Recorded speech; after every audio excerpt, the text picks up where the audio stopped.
मित्रांनो, मनापासून नमस्कार. स्वागत आहे आपलं MG सायन्स सिम्प्लिफाईड अँड को एज्युकेशन या तुम्हा सर्वांच्या आवडत्या यूट्यूब चॅनलमध्ये.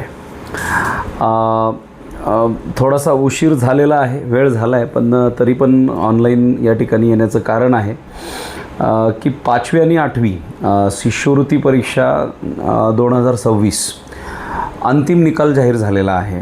आता बहुतांश जणाला कदाचित आत्तापर्यंत ही बातमी माहीत झालेली असेलसुद्धा, परंतु ज्यांना अद्याप माहिती नाही आहे यांच्यासाठी हा व्हिडिओ आहे.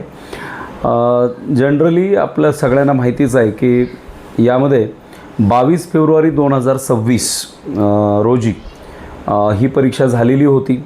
या परीक्षेचा जो निकाल होता, ज्याला आपण प्रायमरी रिझल्ट असं म्हणूया, तो प्रायमरी रिझल्टसुद्धा डिक्लेअर झालेला म्हणजे याच्यापूर्वीच डिक्लेअर झालेला आहे. परंतु जी फायनल यादी असते, फायनल मेरिट लिस्ट ज्याला आपण म्हणतो, कारण काय असतं, एकदा निकाल लागतो, परंतु काही विद्यार्थ्यांचे त्यासोबत पालकांचे, अर्थात शिक्षण क्षेत्रात काम करणाऱ्या काही जणांचे त्यावरती आक्षेप असतात.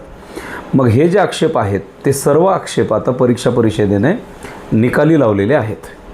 म्हणजे त्याच्यावरती आता एकदम फायनल कन्क्लुजन झालेलं आहे आणि अंतिम निकाल आता रेडी आहे, तयार आहे. तर हा जो निकाल आहे तो निकाल पाहण्यासाठीची जी लिंक आहे ती आपण आपल्या चालू व्हिडिओच्या डिस्क्रिप्शन बॉक्समध्ये देतो आहे. परंतु सर्वांनाच हा निकाल पाहता येण्यासारखा नाही. त्याचं कारण आहे, हा निकाल मुख्याध्यापकांच्या अर्थात शाळेच्या लॉग इनवरतीच आपल्याला बघायला मिळणार आहे. त्यामुळं त्या काही भानगडीत आपण पडण्याची गरज नाही. शाळांमधून आपल्याला हा निकाल डिस्प्ले केला जाईल. त्याच्या PDF डाउनलोड करून कदाचित आपल्या व्हॉट्सअप ग्रुप्सवरती पाठवल्या जातील किंवा मग तुम्हाला वैयक्तिक कल्पना शाळेमध्ये दिली जाईल. तर एकूण जो निकाल आहे तर तो 22.97% असा लागलेला आहे. इयत्ता 5वीचा त्या जो निकाल आहे तो 24.74% इतका लागलेला आहे. 8वीचा निकाल 19.94% लागलेला आहे. सरासरी निकाल जो आहे तो 22.97% लागलेला आहे. इयत्ता 5वीच्या जवळपास आपल्याला माहिती आहे 6,57,176 विद्यार्थ्यांनी ही परीक्षा दिली होती. पैकी 6,36,580 विद्यार्थी परीक्षेसाठी उपस्थित होते. त्यापैकी पात्र झालेल्या विद्यार्थ्यांची संख्या ही 1,57,483 एवढी आहे. तर शिष्यवृत्ती मिळणाऱ्या विद्यार्थ्यांची संख्या 16,693 एवढी आहे. जे टोटलच डेटा या ठिकाणी मी आपल्याला सांगतोय. अगदी अशीच परिस्थिती जवळपास थोडेफार आकडेवारी मागे पुढे असेल अशाच पद्धतीची आकडेवारी ही इयत्ता 8वीच्या विद्यार्थ्यांची आहे आणि थोडासा 8वीचा निकाल 5वीच्या निकालापेक्षा कमी लागलेला आहे.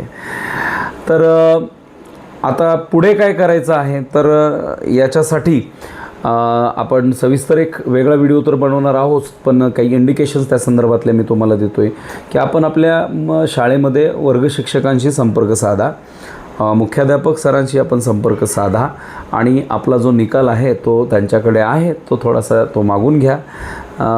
नक्कीच तुम्हाला आनंद होणारच आहे त्या न्यूजनी. साधारण महाराष्ट्रामधल्या त्या तमाम म्हणजे खरं तर पात्र झालेले विद्यार्थी पण हे स्कॉलरच असतात, परंतु मर्यादा पडते ना, कारण लिमिट असतं काय म्हणजे स्कॉलरशिप ग्रँट करण्यासाठी काही पॅरामीटर्स असतात त्याचे. तर त्या पॅरामीटरमध्ये बसलेले विद्यार्थी इयत्ता 5वीचे 16,693 आहेत आणि जवळपास 8वीचा सुद्धा आकडा असणार आहे. या सर्व विद्यार्थ्यांचं आपल्या चॅनलच्या वतीने मनपूर्वक हार्दिक अभिनंदन. आणि नव्याने यावर्षी जो मुख्य मुद्दा आहे की बाबा इयत्ता 5वी आणि 8वी ही जी स्कॉलरशिप आता होती ती बंद होऊन आता 4थी आणि 7वीच्या विद्यार्थ्यांच्यासाठीची स्कॉलरशिप मागच्या वर्षापासूनच सुरू झालेली आहे. तर मी जाहीर आवाहन करतो इयत्ता 4थीला असणाऱ्या विद्यार्थ्यांना, त्याचबरोबर इयत्ता 7वीला असणाऱ्या विद्यार्थ्यांना की आता फॉर्म निघण्याची वाट बघू नका, तयारीला आतापासूनच लागा आणि नव्या या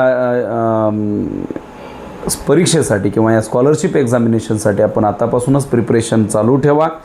सर्वांना हार्दिक शुभेच्छा देतो. उत्तीर्ण झालेल्या स्कॉलरशिप मिळवलेल्या विद्यार्थ्यांसाठी अनंत शुभेच्छा देतो आणि या ठिकाणी थांबतो. जय हिंद, जय भारत.